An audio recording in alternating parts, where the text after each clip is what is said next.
And with that said, with no further ado, we want to welcome to our platform today. The interesting part is, on the Block Edition, we want to welcome Chicago's own commercial king, Brian, the Wildcat Smith. What's happening, brother?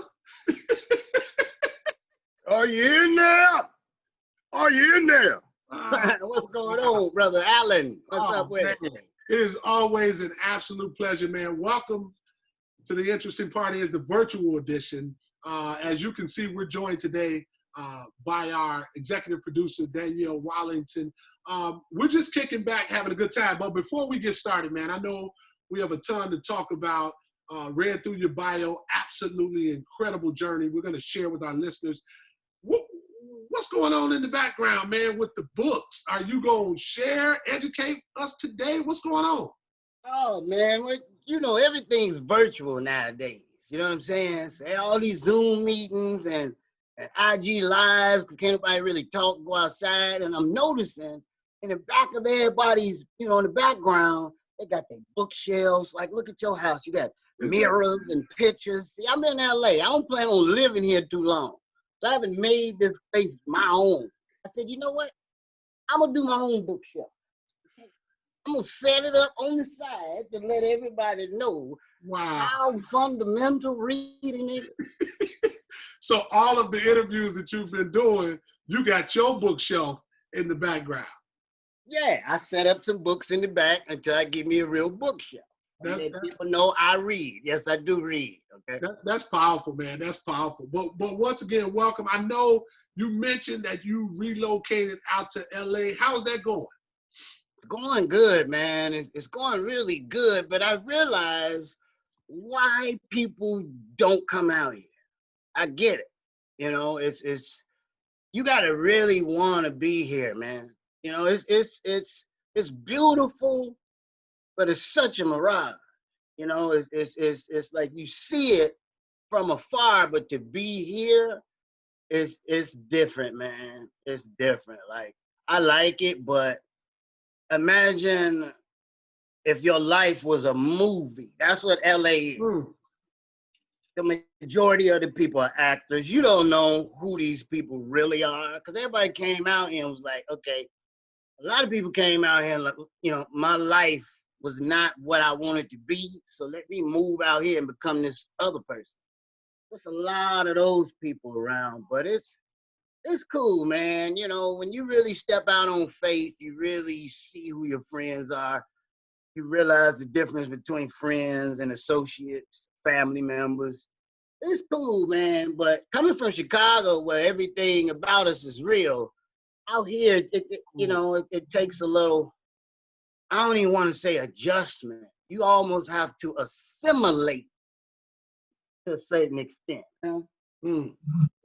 Assimilate. Okay. You got that out the book. It's funny you go there, man. Part of what I thought about when we thought about bringing you on this platform was your perseverance, your dedication.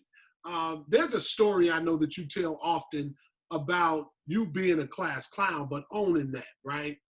Really understanding who you were at an early age. Talk to our audience a little bit about kind of establishing who you were from a comedic writer, actor. You understood that early on. Yeah, I always tell people that it's very important for you to pay attention what's already happening. Your passions come out without you saying, hey, today I'm going to passionately do comedy. No, it don't work that way. See what I'm saying? Our passions exist within us, and we're already doing them. I was just blessed to have enough sense to say, wow, like, no matter what job I did, I was the funniest janitor around. I was the funniest detailer. No matter what I did, I couldn't run from it, you know? And in that moment, it just made sense. I watched my parents and what they went through, doing the best they can, but just constantly falling short. Like, we never really needed anything, but it was like, do I want to live my life like that? And once I got to that point, man, once you take that step, that's the beauty. A lot of people understand, like, once you register for school, the ball starts rolling. Things start happening, you know?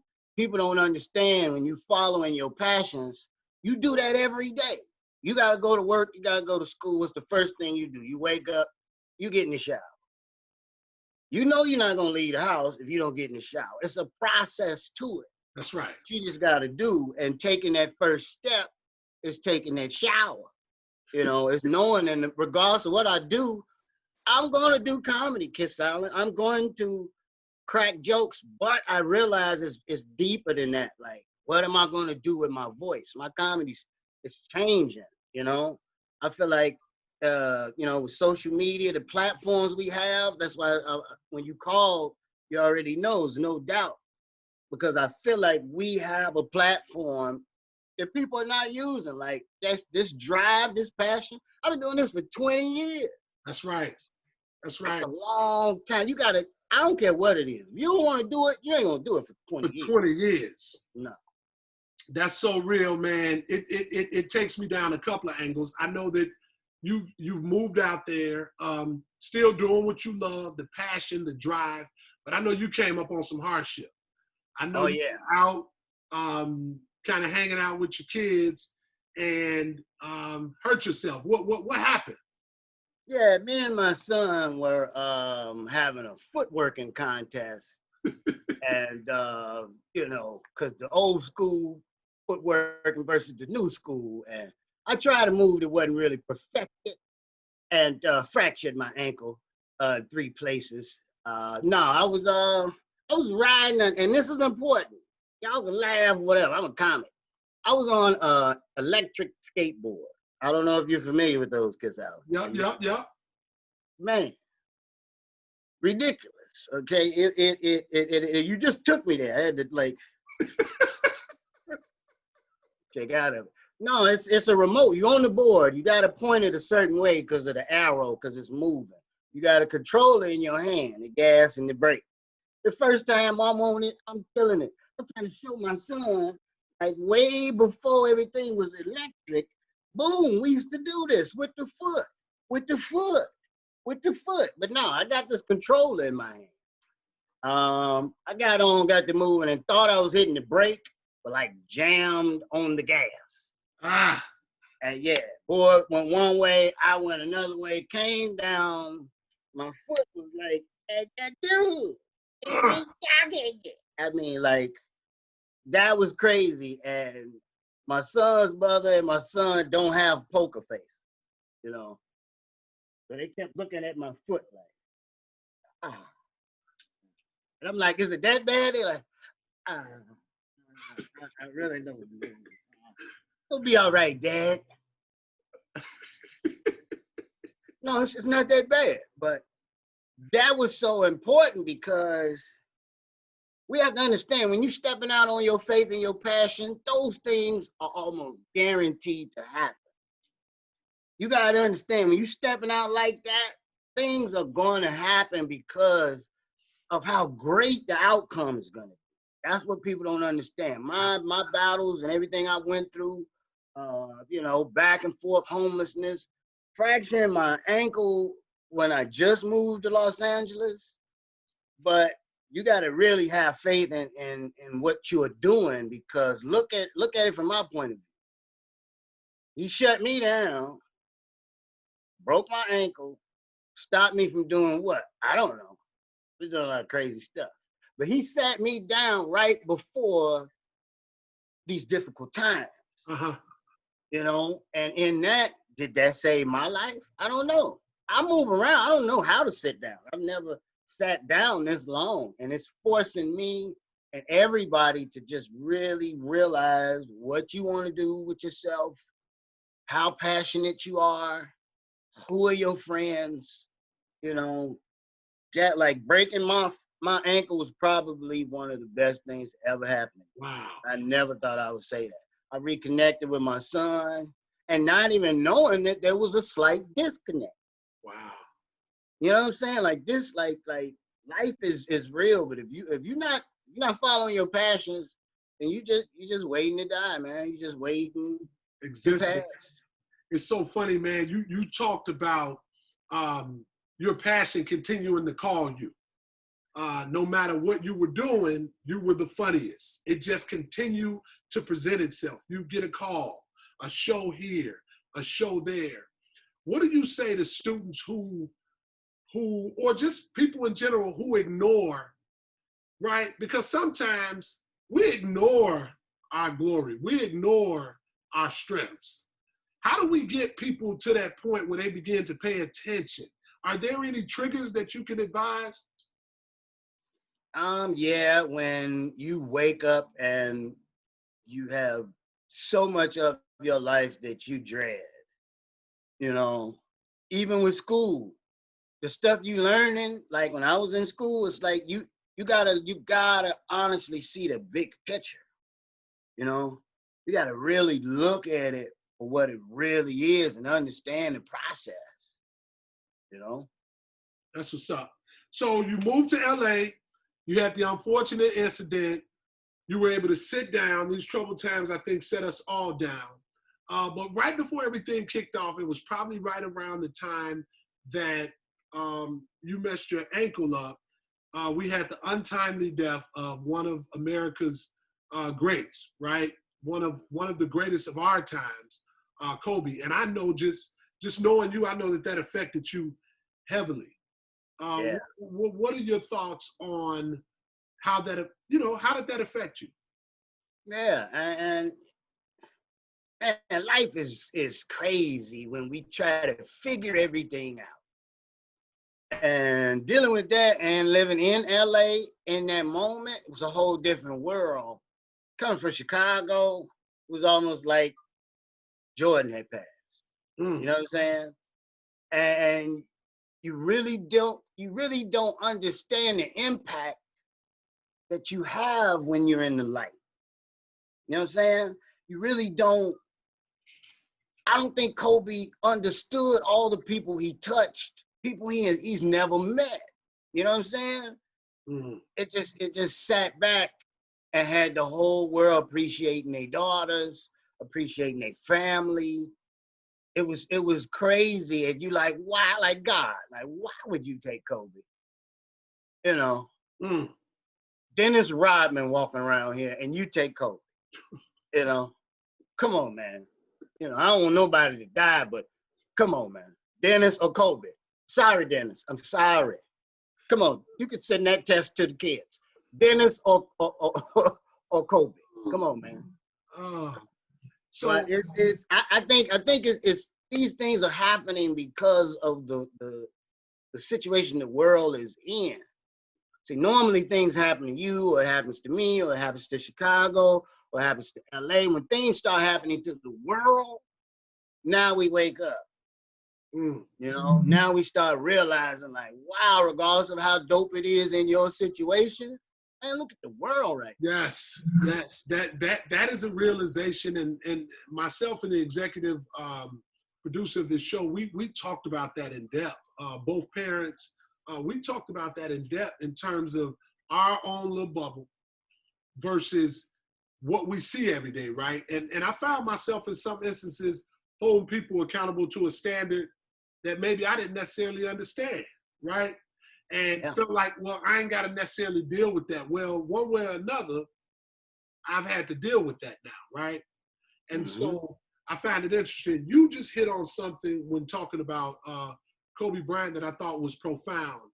The effects that we have on one another, whether you're in the limelight or just in general, whether you get to work with students, kids, adults.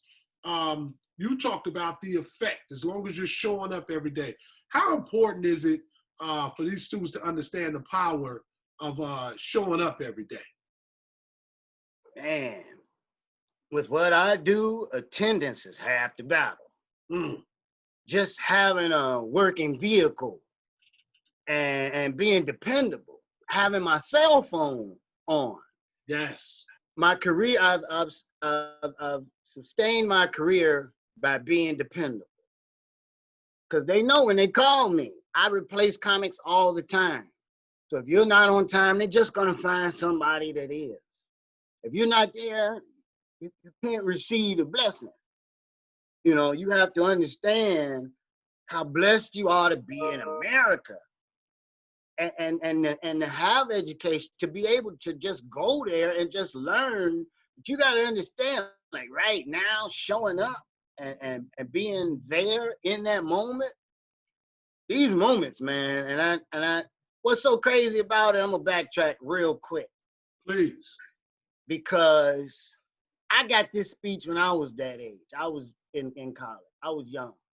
You know, we always get those speeches. I'm sure you got a few, Kiss Allen. You know, you can't keep wearing all these damn hats.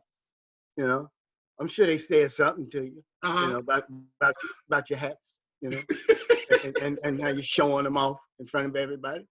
But until you really grow up and was like, wow, this is why I'm not supposed to have sex before marriage. Damn, I know it sounds crazy, but man, it makes sense. Like if I don't show up for school and plant the seeds right now, the students need to really look at the world the way it is right now. Everything is happening, period. Look at everybody that graduated from college. Look at everybody that was doing fine before the world changed. That's what it's about. That's why you follow your passion so deep, regardless of how the world changed. You can still follow your passion. You can still find a way to take care of your family. You don't show up. This is everything you're going to do right now in college is a test. Everything. It's testing you for the real world.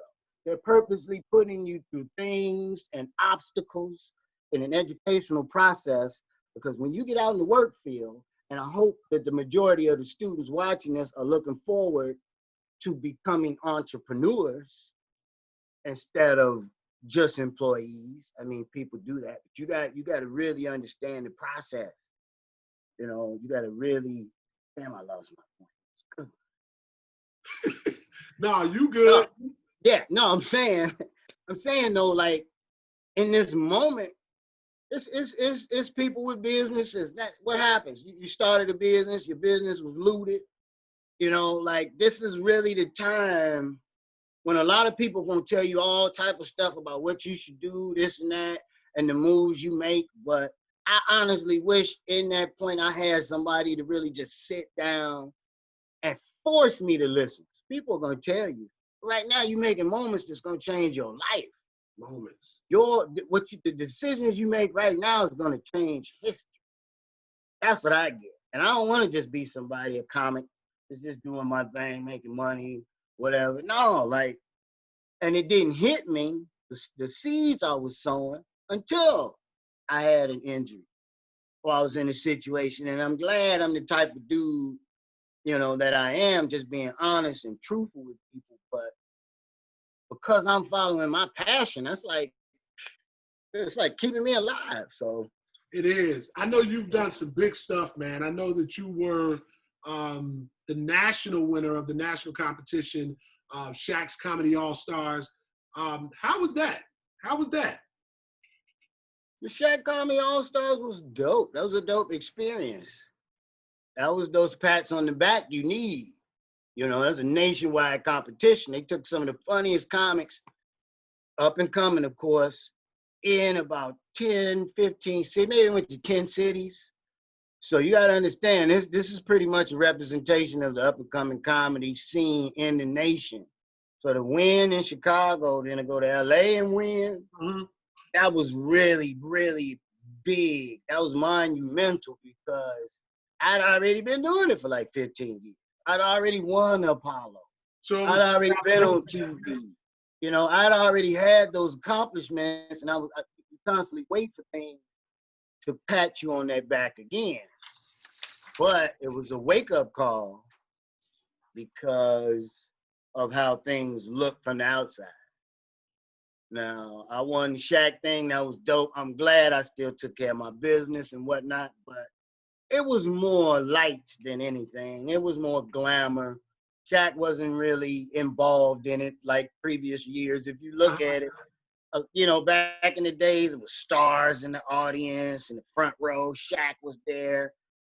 When I came in, it wasn't that. I was grateful for the opportunity, but it taught me a lesson that no matter what, don't stop grinding. And ultimately, if your family comes first, you got to be willing to make that sacrifice. Because in that moment, I should have bounced and moved to LA. Because it was hot. I wasn't in LA. It was popping. In that moment, I should have boomed and bounced. But my daughter was like 1, 2.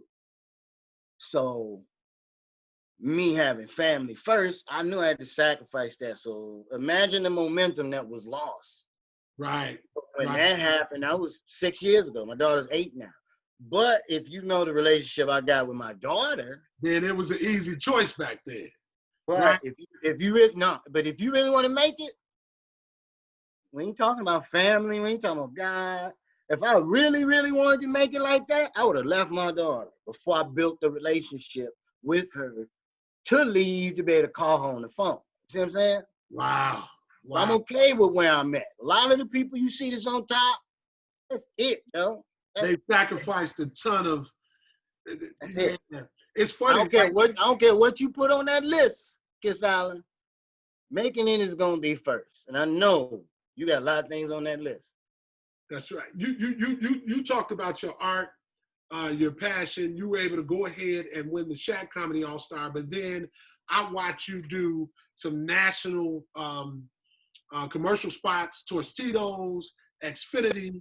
I also watched you join one of your childhood friends on Fox, right? Mm-hmm. The Rail Show.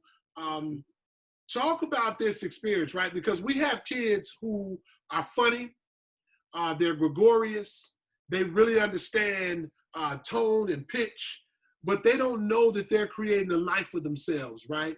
You've been able to take this class clown mantra and syndicate yourself. I remember seeing you on commercials and being like, before it was all this social media kicked off, right? Mm-hmm. Where you could see somebody every day. I remember seeing you on a Super Bowl commercial, and I'm like, wow. NFL.com, yeah. Yeah.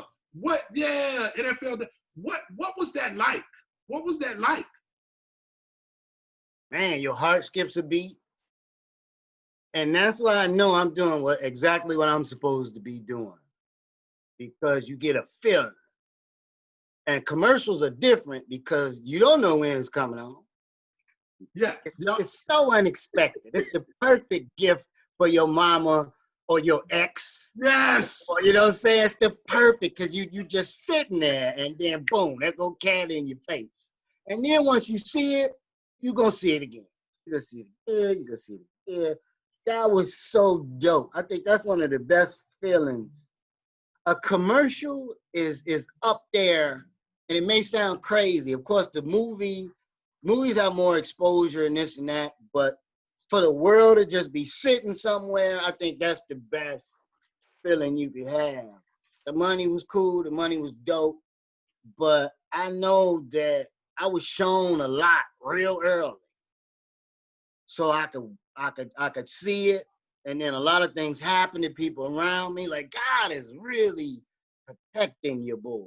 Mm-hmm. Like he's like really, like, you ever feel like God be watching you more than other people? Yes. You know, like you ever be in church or somewhere and somebody say something and it's like, were you in my house? Yes. How do you know? You know what I'm saying? And that's just really what it is, man. And you know, the passion, man, things are really crazy. I know, and I don't want to apologize. I know a lot of times when I answer questions, I jump all the way off.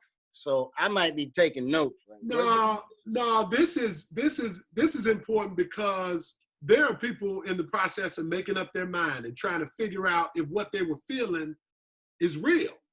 Yeah. And I know there are times when maybe I'm on social media or I scan across somebody doing a TED Talk and it speaks to me. I think you just talked to that, right? And I don't know if there's a form or a format to that.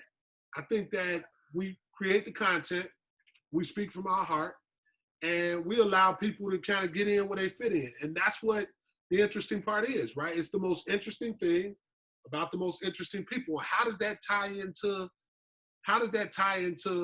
our audience? We're talking about someone who went from Harvey, Illinois, right, to LA. Yeah. Through Well, you know, ultimately, man, I stopped having dreams. I would have these dreams, and then I stopped having a lot of dreams. And it hit me like, wow, like I've been blessed for my dreams to like come true.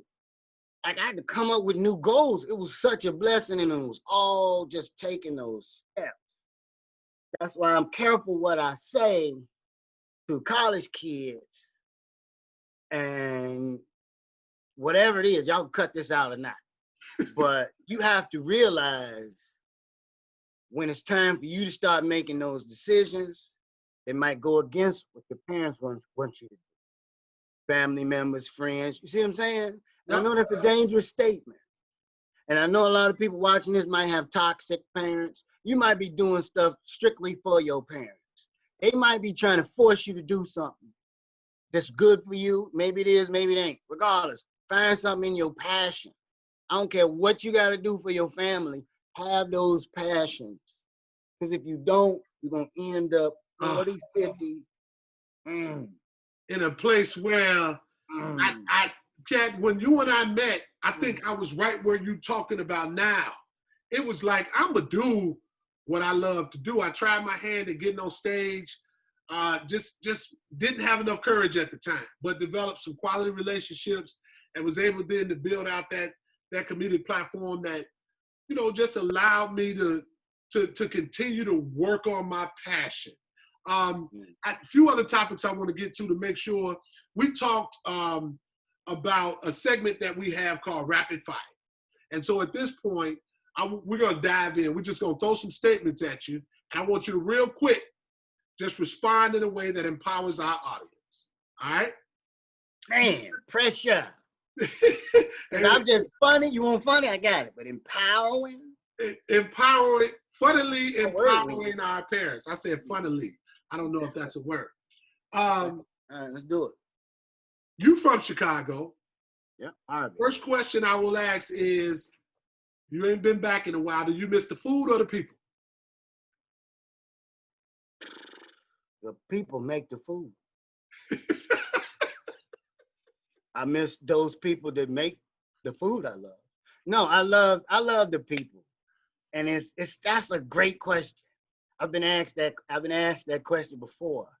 I miss Chicago so much, but at the same time that I don't miss Chicago. Okay. You know, I wouldn't move back there. For me, you know, I wouldn't. If I had to, I would, but I know I'm going too deep into it. I'm still coming up with that. You are you doing what you're doing. We never know how that thing takes us around in different places, and so we look forward to you. I got a word for you. Mentality. Demeanor. Character. Nuts. How important is character in the field of work that you're in? Man, I'm gonna be honest with you. I don't know. I have no idea. This whole time not the whole time, but I've been looking at this thing through my lens to try to have a level of righteousness and morality that just don't belong. Like, you can have the worst character and make the most money. Like, look at Jordan's character, Michael Jordan. We seen the Final Dance. Yeah. People have questions about his character. Is that his character? His personality? I don't know. I think that it's important for everybody to figure out how tangible their dreams are and what sacrifice that they'll make. You know, we got to say, okay, yeah, I'm a comic, and I feel I've made a position for myself. Not saying I made it, but if that don't happen, what am I going to do? I want to be a football player. If it never happens, do I get into physical therapy? I want to be an actor. It never happens, so I become a writer. Okay. You know, I want to be a comic. It never pops off. So you see what I'm saying? Become a production guy. Yep. Hey, I got another one for you. It's got to be tangible, though. We got to be real with ourselves. We have to. A lot of people want to do things that makes no sense. We all know somebody that rap. or sing. It's a or form of some, self-expression. It's a form. We that's don't want to cool. keep them in the box. Let's be real friends without dissing these people. Just give them some corrective criticism. Because I'm like, you ever hear something? And you're like, who sat in the booth behind all of that and allowed this to occur? You know how many times you have to listen to a song before you release it? Yes. You know how many times you sat there like, yes, waiting on a response from who? No, it's crazy. So we it's got all it. about mentality. Here's the last one. Here's the last one, and I want you to elaborate a little bit on this one, right? Resiliency.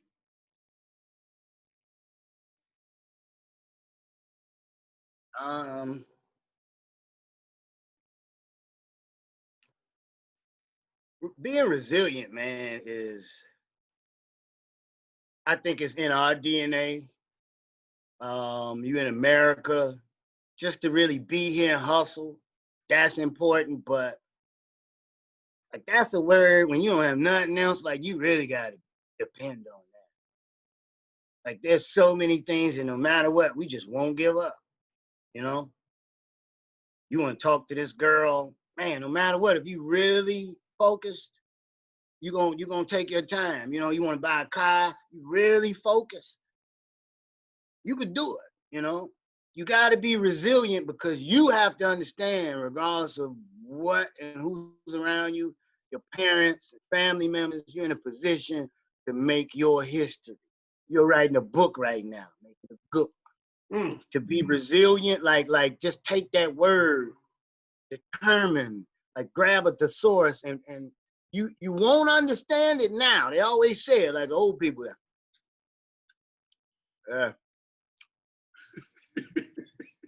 You might not get it now.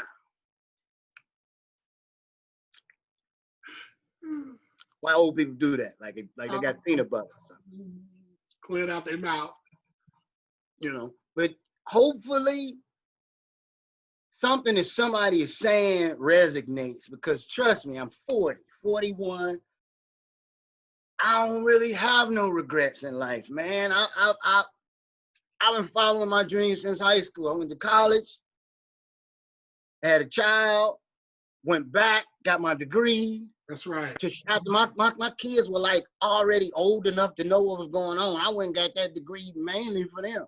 That's right. You know, like these moments, man, it's so critical. I wish I really had the words to describe how important being resilient is. And people feel like, oh, I tried it and it didn't happen. And now let's be realistic and tangible with our requests. But a lot of times things don't happen that way because it's supposed to happen another way. Another way. Don't mean it ain't supposed to happen. I got married once. If it don't work, that's it. I'll never love again. Oh no, it makes no sense. You just married the wrong person, or the wrong person married you. Whatever it is. It's gonna come back around. I got one more word for you in rapid fire, and I want you to talk real quick because I know we're coming up on our time here. Hope. Hope is a dangerous word. Hope is, it's the thought, it's the thought that something may or may not happen, and you can't bank on just hope. Hope is a piece of it. You know, you ain't gonna make it with just talent. You ain't gonna get nothing done with just hope. Without action, you can hope you pass all your finals.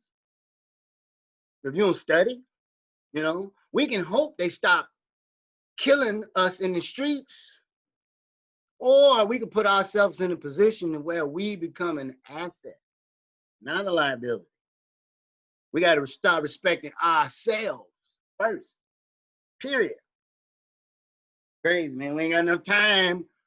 We ain't got enough time, people. All right, we're going to wrap it up here, man. A few things I want to hit on. First of all, thank you again. The interesting part is On the Block edition. We are politicking and kicking back with Brian the Wildcat Smith, Chicago's very own. He's out in LA now doing his thing way big. Thank you so much for joining the platform. This is powered by Steam Ambassadors. This is an excellent conversation. Real quick, there are two things I want to hit on before we get out of here. If you could briefly, your shirt, I know that that's your own clothing line, masterminding my own business. I know that's your own clothing line. What created that thought process? Was it creating additional streams of income, okay, a desire to be an entrepreneur, and folks stopped buying DVDs at the show. And they started buying t-shirts and hoodies. It's like you'll buy a t-shirt if you gotta really like somebody to buy their DVD because you just saw them. But a t-shirt, you can wear that, you can throw it on. Plus branding, marketing and branding. Don't nothing on here say Wildcat. I got a website set up. You can go and log on and get that and won't see my name nowhere. You won't know who I am. Very important. That's what's up. I want to say something real quick. Okay. If I could. Not going too deep into what's happening right now, but what we're going through right now in America is because we don't study history. History keeps repeating itself because we don't study it. We don't study it so that we can understand and see the signs and find out what's happening. Real quick, Emmett Till and George Floyd. We all know the story of Emmett Till. We all know everything he went through. They thought he whistled at somebody. They thought George Floyd had a bad check. Whether it was right or wrong, that's the same thing. And I'm gonna keep going, and I don't want to go dig into all of it, but these names come together in a way that disturbed me. And I started looking. I started thinking about all the names that I could think of people that died from racism. This includes like white names, all kind of stuff. William Moore, you know how many white people died alongside of us? Racism.